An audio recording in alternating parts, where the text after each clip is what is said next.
Bonjour les enfants, vous allez bien? Oui, eh bien c'est parfait, moi aussi. Je suis très contente de vous retrouver aujourd'hui. Alors, dites-moi, est-ce que vous vous souvenez quel jour nous étions hier? Alors, je vais pointer déjà. Hier, nous étions... Oui, jeudi. Jeudi, donc comme hier nous étions jeudi. Aujourd'hui, nous sommes... Comment s'appelle ce jour-là?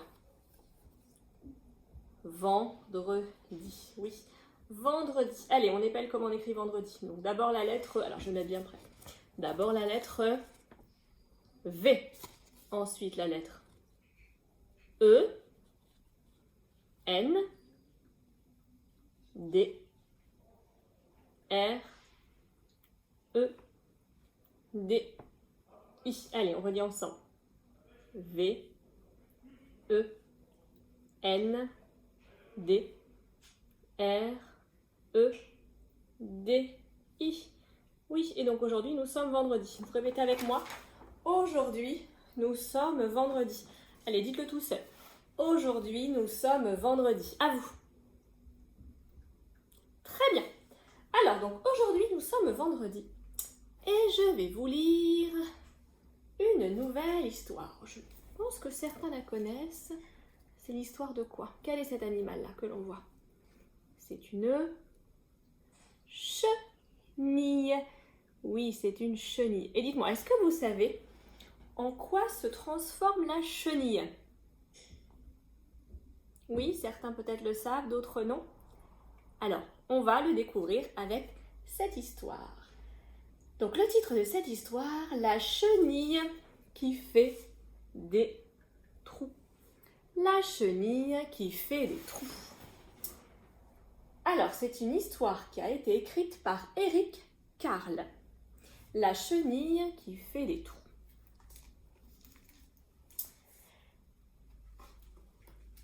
Dans la lumière de la lune, un petit œuf repose sur une feuille.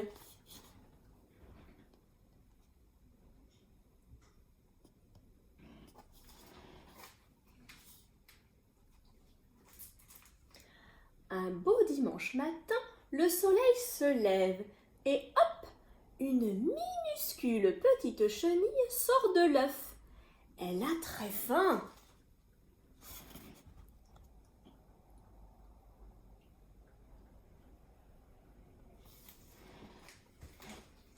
Aussitôt, elle part à la recherche de nourriture. Le lundi, elle croque dans une pomme, elle y fait un trou, mais elle a encore faim.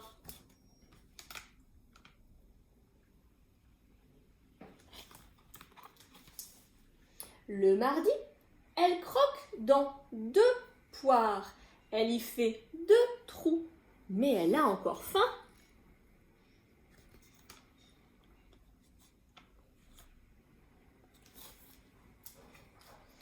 Le mercredi, elle croque dans 3 prunes. Elle y fait 3 trous, mais elle a encore faim.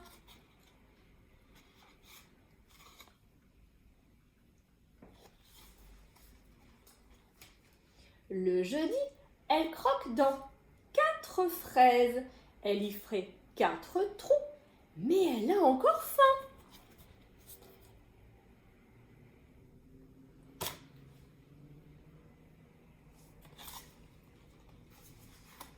Le vendredi, elle croque dans 5 oranges et elle y fait 5 trous, mais elle a encore faim.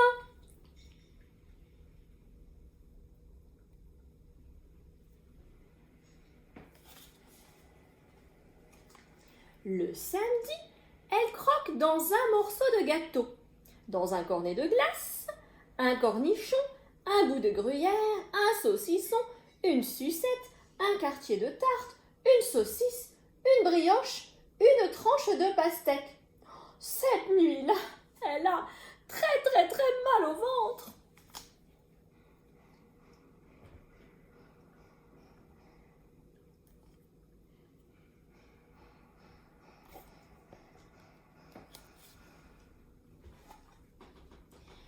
Le lendemain, c'est de nouveau dimanche. La chenille croque dans une belle feuille verte et se sent beaucoup mieux.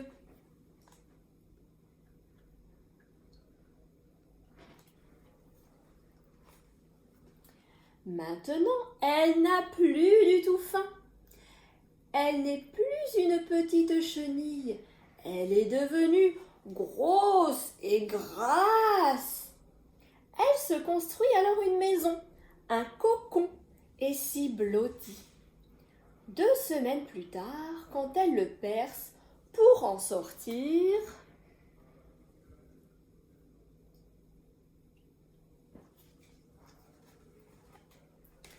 elle est devenue alors un superbe papillon. Fin de cette histoire. Alors je vous repose ma question du début. En quoi se transforme une chenille?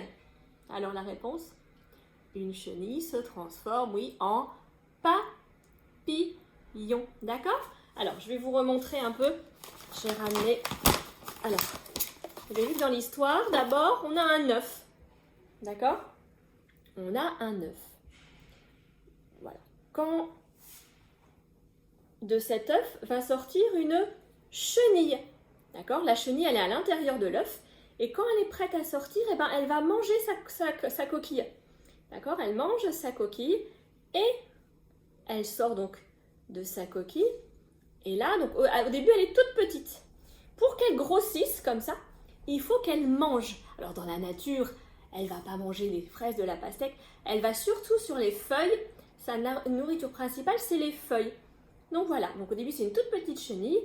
Elle va manger des feuilles, des feuilles, des feuilles, voilà. Et elle grossit.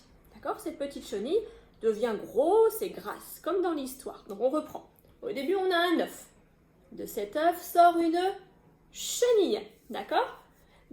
Alors la chenille, elle va manger des feuilles. Et puis une fois qu'elle est devenue grosse et grasse, elle va se construire autour d'elle une maison, ce qu'on appelle un cocon. Elle va tisser autour d'elle un cocon. Elle va se suspendre comme ça. Alors on imagine que mon doigt c'est une branche d'arbre. Elle va se suspendre à une branche d'arbre et elle va tisser autour d'elle un cocon. Donc elle va devenir comme ça. Il y aura autour d'elle un cocon. D'accord? Comme une petite maison. Voilà, elle va rester comme ça, une quinzaine de jours, voilà, à l'intérieur, bien au chaud. Mais à l'intérieur, il se passe des choses. D'ailleurs, souvent, si vous voyez des cocons dans la nature, on voit que les cocons bougent un petit peu parce qu'à l'intérieur, il se passe des choses. Ben oui, puisque notre petite chenille va se transformer en papillon.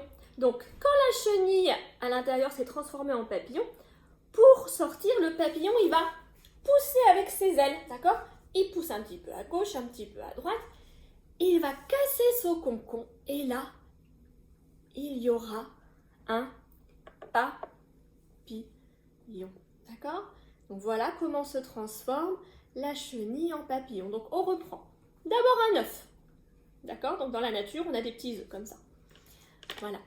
À l'intérieur, quand la chenille est prête, elle va casser l'œuf et puis elle va même manger un tout petit peu son œuf, d'accord? Donc là, on a une chenille. Alors au début, la chenille, elle n'est pas si grosse. On a une toute minuscule petite chenille. Et elle, ce qu'elle veut, c'est grossir parce qu'il lui faut des forces pour construire sa maison. Donc, elle va se promener et puis elle va manger des feuilles. Elle mange des feuilles, voilà. Et là, elle devient grosse et grasse.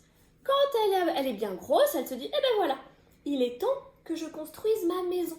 Donc, elle se suspend comme ça à la branche d'un arbre. Et elle va tisser autour d'elle un cocon, d'accord? Donc, hop, autre étape, on a ça. Le cocon. Comme ça. Alors là, on attend 15 jours. Alors 15 jours, c'est 2 semaines en fait. On attend à peu près 15 jours. Une semaine, encore une autre semaine. Et là, à l'intérieur, il s'est passé des choses. La chenille s'est transformée en, dites-moi, en papillon. Et quand le papillon est prêt à sortir, je vous ai dit, pousse un petit peu, et là le cocon va se craquer. Et là on aura notre papillon qui va sortir et qui va pouvoir s'envoler. D'accord? Est-ce que c'est compris? Oui? Très bien. Alors on va apprendre une nouvelle petite chanson qui s'appelle La Chenille justement. Enfin c'est plutôt un petit poème. Alors, je vous le récite et après vous allez le faire avec moi. La chenille. Alors, on va prendre notre chenille. La chenille. Où vas-tu, toute dodue, chenille poilue? Filer un joli cocon pour devenir tontaine tonton, un joli papillon. On reprend? Alors, donc le titre, c'est La chenille. La chenille, où vas-tu, toute dodue, chenille poilue? Filer un joli cocon pour devenir tontaine tonton, un joli papillon. Donc chenille, où vas-tu, toute dodue, on a vu dans le, voilà, c'est qu'elle devient grosse et grasse, d'accord? Quand on est dodu, c'est qu'on est un petit peu gros. Donc là, elle est un peu grosse, notre chenille, et où est-ce qu'elle va? Elle va filer un joli cocon, c'est-à-dire qu'elle tisse un tour d'elle, un joli cocon, pour devenir un joli papillon. Allez, on reprend une dernière fois. Vous répétez après moi. Où vas-tu, toute dodue? À vous. Chenille poilue. Filer un joli cocon pour devenir tontaine tonton, un joli papillon. À vous. Encore une fois. Alors, là, on le dit ensemble. Où vas-tu, toute dodue, chenille poilue? Filer un joli cocon pour devenir tontaine tonton, un joli papillon. Il est beau, hein, ce papillon, vous avez vu? Alors, maintenant qu'on a un papillon, on va chanter justement la chanson Vole, vole, papillon. Alors, vous vous souvenez comment on fait le papillon avec ses mains? Donc, on a les paumes de main qui regardent vers le ciel. D'accord? On croise, on accroche. Vole, vole, vole, le papillon au-dessus de mon école. Vole, vole, vole, le papillon au-dessus de ma maison. Allez, encore.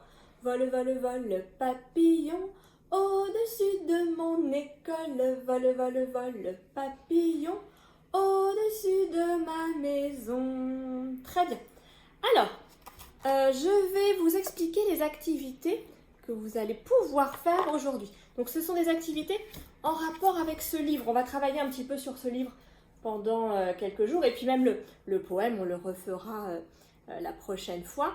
Et puis, je pense que même le livre, je vous le montrerai d'une autre façon pour que vous ayez bien en mémoire tout ce qui se passe. C'est très important de savoir que quand vous verrez un papillon maintenant dans la nature, vous saurez qu'avant d'être un papillon, c'était une petite chenille, d'accord? Donc, les activités. Donc, vous allez d'abord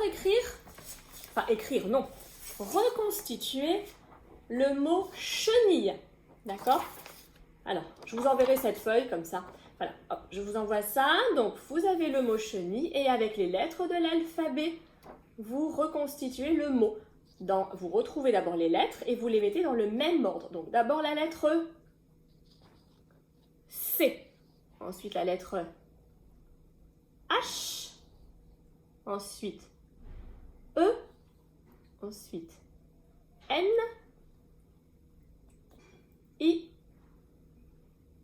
L. E. D'accord? Donc, si vous remettez ces lettres dans le même ordre, vous formez le mot chenille. D'accord? Chenille. Voilà la première activité. Deuxième activité, alors je regarde, vous aurez un papillon à colorier. Donc c'est un tout petit papillon avec des lettres de l'alphabet justement et vous respectez le code couleur. Par exemple, je sais plus, je crois qu'il y a la lettre A, vous la coloriez de la couleur indiquée, la lettre B, même chose. Et à la fin, vous aurez un papillon. Comme ça, vous avez le mot chenille, le papillon à colorier. Ensuite, vous aurez du graphisme. Donc il y a la petite chenille qui va manger, vous avez vu le lundi, je crois qu'elle croque dans une pomme, je ne sais plus. Le lundi, elle croque dans une pomme. Donc vous aurez la chenille avec une pomme au bout de la ligne. Vous allez tracer un trait horizontal, d'accord? Le plus droit possible. Ensuite, la chenille va manger. 2 poires, donc même chose, vous allez tracer un trait horizontal le plus droit possible de la chenille vers les 2 poires. Ensuite, vous avez les prunes, donc même chose. La chenille, vous tracez, vous partez de la chenille et elle va manger le plus droit possible en traçant un trait horizontal, les 3 prunes, d'accord? Et ainsi de suite, d'accord? On refait des traits horizontaux, c'est compris? Voilà, donc on tient bien le feutre. Dernière activité, ça sera des mathématiques. Donc vous aurez des petits dés avec les constellations de 1 à 5. Donc il faudra retrouver les chiffres. D'accord, alors je vous remontre les chiffres. Alors, comment s'appelle ce chiffre? Le chiffre 1. Oui, très bien, celui-ci. 2, 3, 4, 5. Très bien. Allez, on les redit. 1, 2, 3, 4, 5. On va faire avec les mains maintenant. Donc 1, d'accord? Un doigt. 2, 3 doigts. La quantité, d'accord? J'associe la quantité, mes 3 doigts avec le bon chiffre.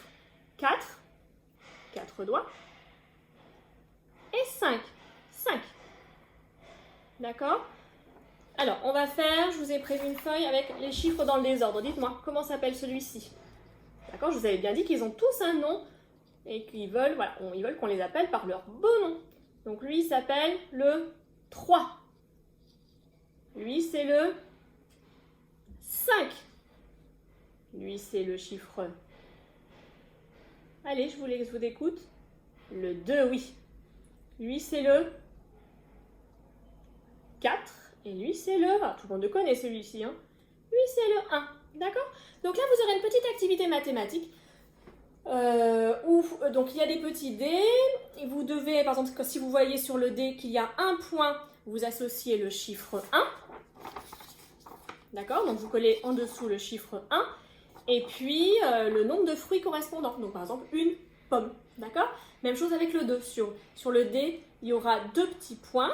Donc, comme il y a 2 petits points, vous associez, vous mettez le chiffre 2 et vous mettez 2 poires. D'accord? Vous comprendrez quand vous verrez l'activité. Donc, voilà les activités d'aujourd'hui. Je crois que je vous ai tout expliqué. Eh bien, c'est fini. Voilà, donc je vous laisse travailler, je vous laisse vous amuser aussi, vous reposer. Donc, aujourd'hui, je vous rappelle que nous sommes vendredi. Donc là, ça va être le week-end. Donc, samedi, dimanche, on ne se voit pas. Et lundi non plus, car c'est un jour férié. Donc, on a un long week-end de 3 jours. Samedi, dimanche, lundi.